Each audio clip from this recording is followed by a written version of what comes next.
हजरात, ईरान में हालात बहुत ज़्यादा अचानक से बिगड़ गए हैं।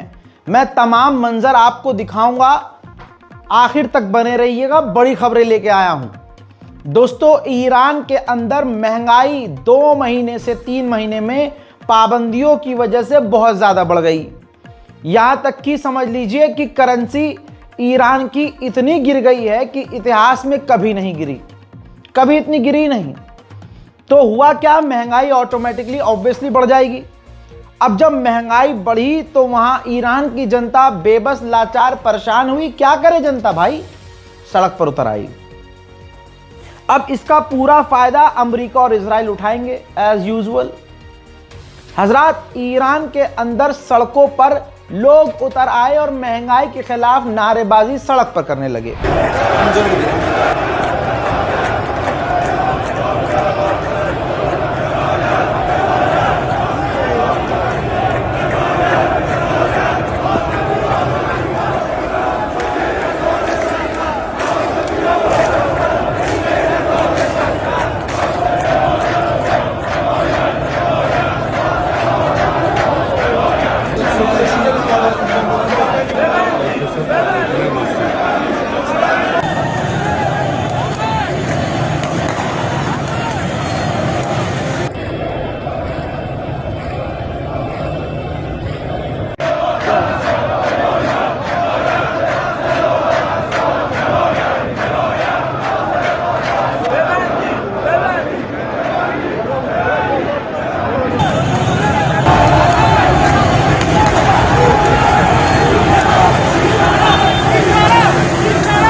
अब इसके बाद इसमें जो एक खतरनाक वीडियो आया प्रदर्शन का, उसमें डेथ टू डिक्टेटर के नारे लगा रहे हैं।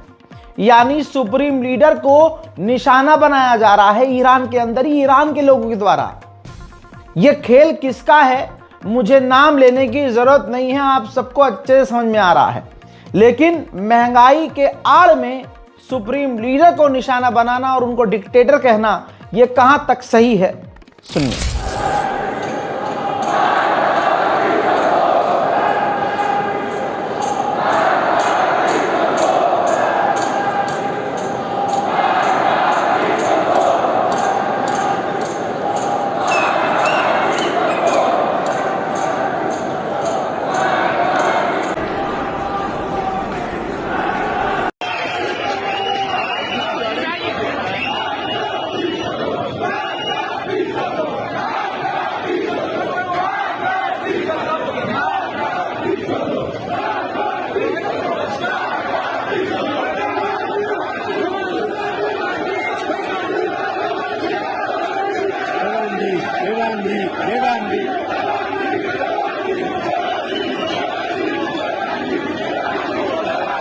हजरत मोहतरम रजा पहलवी, जो वहां का तानाशाह बनना चाहता है, जिसे इजराइल और अमेरिका और यूरोप सपोर्ट करते हैं कि अगर इसे हम वहां का राष्ट्रपति ईरान का बना दें, सरकार गिराकर इसको वहां का राष्ट्रपति बना दे, तो ईरान पूरा कंट्रोल में आ जाएगा। जैसे लेबनान में आप देख रहे हैं, सीरिया में आप देख रहे हैं, अमेरिका इजराइल ने अपना पिट्ठू बिठा रखा है। रजा पहलवी के समर्थन में जो सुप्रीम लीडर और वहां की सरकार के खिलाफ व्यक्ति है, उसके समर्थन में ईरान में नारे लग गए।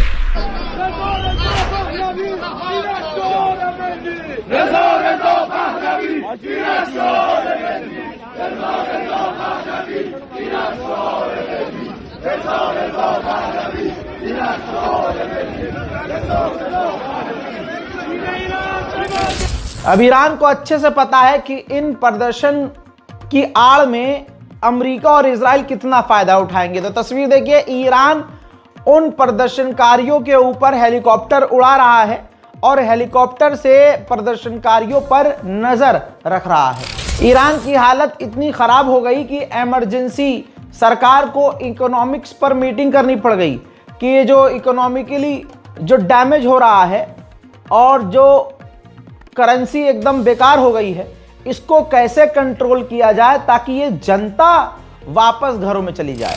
ईरान के सेंट्रल बैंक के चीफ ने रिजाइन दे दिया है, इस्तीफा दे दिया है दोस्तों। अब जो पहले इकोनॉमी मिनिस्टर रह चुके हैं ईरान के, वो बैंक के चीफ बनेंगे, यानी बैंकिंग सिस्टम के गवर्नर बनेंगे। ईरान की करेंसी गिरने की वजह से ईरान के बैंक चीफ ने इस्तीफा दे दिया है। आदत से मजबूर हम लोगों को पहले से पता था। ये देखिए, ट्विटर के ऊपर मोसाद जो फारसी में अपना हैंडल चलाता है, इजराइल की एजेंसी, खुफिया एजेंसी, भाई ओपनली खुलेआम वो ईरान के लोगों को भड़का रहा है और लोगों से सड़कों पर आने को कह रहा है। कोई बात नहीं कि लोग सड़कों पर आएं और उधर इजराइल ईरान पर हमले भी शुरू कर दे, क्योंकि ईरान को सबसे ज्यादा चोट ईरान के अंदर से लगती है। बाहर तो वो इजराइल का नक्शा बदल देता है, तो मोसाद का खुलेआम लिख देना सोशल मीडिया के जरिए, वो भी फारसी जबान में, ताकि ईरान के लोग ज्यादा भड़कें, इस बात की ये दलील है कि ये सारा खेल इजराइल और अमेरिका का है। अब वो जो रजा पहलवी जिसे तलब है, जिसे ख्वाब दिखाया है अमेरिका इजराइल ने कि ईरान की सरकार हम तुम्हें देंगे, सौंपेंगे ईरान तुम्हें, उसने भी ऑफिशियली, देखिए ईरान के तमाम दुश्मन जरा सा प्रदर्शन होते ही खुलकर सामने आ गए हैं, मेढक की तरह, बरसाती मेढक की तरह। रजा पहलवी ने भी यही कहा है कि ईरान के लोग सरकार के खिलाफ, तानाशाही के खिलाफ सड़कों पर उतर आएं और प्रदर्शन करें। सोचिए तो सही, कोई भी ऐसा नहीं है जो ईरान के समर्थन में आया हो। जरा सा मौका देखते ही सब मेढक की तरह बाहर आ गए। इजराइल का जो पूर्व प्रधानमंत्री है भाई, उसने तो अलग से एक वीडियो शूट करवाया, उसके अंदर ईरान के लोगों को वो भड़का रहा है, कह रहा है कि आप लोग ये सब डिजर्व नहीं करते जो आपके साथ हो रहा है, आपके साथ गलत हो रहा है। इजराइल आपके अच्छे भविष्य के लिए आपका साथ देगा, आपको आगे बढ़ाने में, तरक्की करवाने में मदद करेगा। आप लोग अपनी सरकार के खिलाफ सड़क पर उतरकर प्रदर्शन कीजिए। लीजिए दोस्तों, अगर ईरान के लोग ये तमाम चीजें नंगी आंखों से देखने के बाद भी ये चीज समझ नहीं पा रहे हैं, तो माफ कीजिएगा, ईरान के लोग चू हैं। ईरान के ऊपर जहर उगलते हुए ट्रंप ने कहा कि मुझे ऐसा पता चला है कि ईरान सही से बिहेव नहीं कर रहा है, और अगर ऐसा है तो पहले से ज्यादा नुकसान ईरान का होगा, पहले से ज्यादा बुरा ईरान का हाल होगा। हमने ईरान को दो ऑप्शन दिया है, या तो वो डील कर ले या तो फिर अपना नुकसान उठाए। लीजिए, उधर डोनाल्ड ट्रंप ने खुल्लम खुल्ला नेतन्याहू की जबान चाटते हुए कह दिया है कि अगर ईरान ने दोबारा से मिसाइल और न्यूक्लियर प्रोग्राम शुरू किया है तो हम उस बिल्डिंग को दोबारा उड़ा देंगे। I hope they're not trying to build up again, because if they are, we're going to have no choice but very quickly to eradicate that build up. So I hope Iran is not trying to build up, as I've been reading that they're building up weapons and other things. And if they are, they're not using the sites that we obliterated, but they're using possibly different sites. We know exactly where they're going, what they're doing, and I hope they're not doing it because Iran के अंदर के हालात जैसे ही बिगड़े, सारे चेहरे सामने आ गए। इजराइल के पूर्व डिफेंस मिनिस्टर ने बयान दे दिया है कि बस ईरान के हालात देखकर यह क्लियर है कि कुछ ही दिनों में हम ईरान पर हमला कर सकते हैं। नेतन्याहू लगातार डोनाल्ड ट्रंप को अमेरिका में मना रहा है, और उसका असर, नेतन्याहू का मनाने का असर ट्रंप की जुबान से नजर आ रहा है। रिपोर्ट दोबारा से आई है कि नेतन्याहू ट्रंप को मना रहा है, ग्रीन लाइट लेने गया है कि इजराइल को ही अगर अमेरिका अलाउ कर दे ईरान पर हमला करने के लिए, तो इजराइल हमला कर दे। हजरत, ईरान का एक मोटरसाइकिल टूरिस्ट व्लॉगर जो है, मोटरसाइकिल से अफगानिस्तान गया, एंट्री मिल गई, क्योंकि ईरान और अफगानिस्तान के हालात नॉर्मल हैं, बुरे नहीं हैं।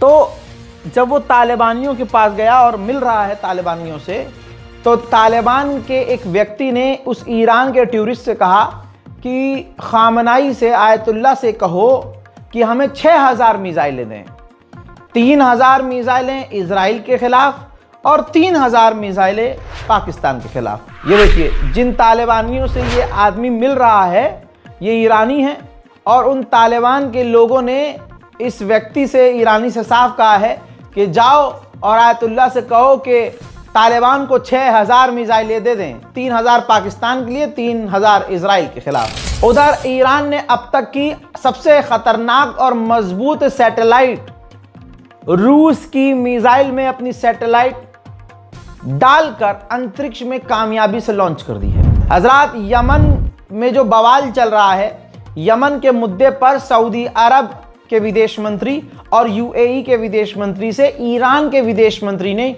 फोन पर बात करके मामले को शांत करवाने की कोशिश की है। हजरात, इजराइल की क्यों फटी हुई है? क्योंकि अब मिडिल ईस्ट की रिपोर्ट में, मिडिल ईस्ट आई रिपोर्ट ने खुलासा किया है कि ईरान बंकर ब्रस्टर्स बम बना रहा है, जिसके बाद इजराइल जो बंकरों में भागते हैं, इजराइल के आतंकी, इजराइल की फौज जो बंकरों में छुपती है, इस बम के बनने के बाद ईरान के पास जब ये बम हो जाएगा तो इजराइल के बंकर सुरक्षित नहीं होंगे। दूसरी तरफ इजराइल ने दावा किया है कि ईरान ऐसे वॉरहेड बना रहा है, मिसाइल के ऐसे वॉरहेड बना रहा है जिसके अंदर वो केमिकल और खतरनाक इल्लीगल बम और विस्फोटक लगाकर हमला कर सके। हजरात, एक और रशिया से हथियार भरा हुआ जहाज ईरान उतरा है। अभी मैंने कल भी बताया था, तो रशिया से भारी मात्रा में हथियार ईरान ले रहा है। वहीं ईरान के हैकरों ने खेल कर दिया जिससे इजरायलियों का हलक सूख गया। ये देखिए, सबूत जारी किया है। ईरान के हंडाला हैकर ग्रुप ने इजराइल के चीफ ऑफ स्टाफ का आईफोन ही हैक कर लिया। बताइए, एप्पल डिवाइस हैक कर लिया और साबित करने के लिए उनके फोन में जो कॉन्टैक्ट्स थे उन सबके कॉन्टैक्ट्स रिलीज कर दिए। यहां तक कि उनके मोबाइल में जो वीडियोस थे वो वीडियोस भी सबूत के तौर पर जारी कर दिए, जिसके बाद इजराइल में तहलका मचा हुआ है। वहीं ईरान ने यह जानकारी दी है कि हम पर जासूसी करने के लिए अमेरिका इराक के एयर स्पेस का इस्तेमाल कर रहा है। उधर रशिया बीच में कूद आया है। रशिया काम कर रहा है कि ईरान और इजराइल के बीच जंग न हो और लगातार वो मीडिएशन करवाने की नाकाम कोशिश कर रहा है। आईआरजीसी के ऑफिशियल ने कंफर्म कर दिया है कि 12 डेज वॉर के बाद हमने कई सारी मिसाइलों का टेस्ट किया है कामयाबी से, और पहले से ज्यादा इस वक्त हम अपने आप को मजबूत कर चुके हैं। उधर इजराइल की क्यों लंका लगी पड़ी है, समझ लीजिए। इजराइल के ही अखबार ने इजराइल के ऑफिशियल का बयान छाप दिया, जिससे इजराइल की पोल खुल गई। इजरायली ऑफिशियल ने कहा है कि अभी हमारी डिफेंस सिस्टम, हमारी मिसाइलें ईरान की मिसाइलों को रोकने के लिए तैयार नहीं हैं। तवज्जो चाहूंगा, 12 डेज वॉर के अंदर ईरान ने इजराइल का ऐसा बेड़ा गर्क किया कि अभी तक इजराइल दोबारा संभल कर खड़ा नहीं हो पाया है। चले हैं ईरान से लड़ने। सोचिए, अब ईरान के विदेश मंत्रालय के द्वारा ऑफिशियली, आधिकारिक तौर पर कहा गया है कि हम साइकोलॉजिकल वॉरफेयर में, ट्रैप में नहीं फंसेंगे। अगर हमारे खिलाफ अग्रेशन किया गया तो हम मुंह तोड़ जवाब देंगे। यानी ईरान खुल्लम खुल्ला अब हमले की धमकी दे रहा है। सीरिया के अंदर जब से जोलानी आए हैं, अल्पसंख्यक समुदाय, माइनॉरिटीज के ऊपर खुल्लम खुल्ला नरसंहार का जुल्म किया गया। लोगों, यहां तक कि जोलानी की फौज ने अल्पसंख्यक समुदाय के लोगों को जिंदा काटा है।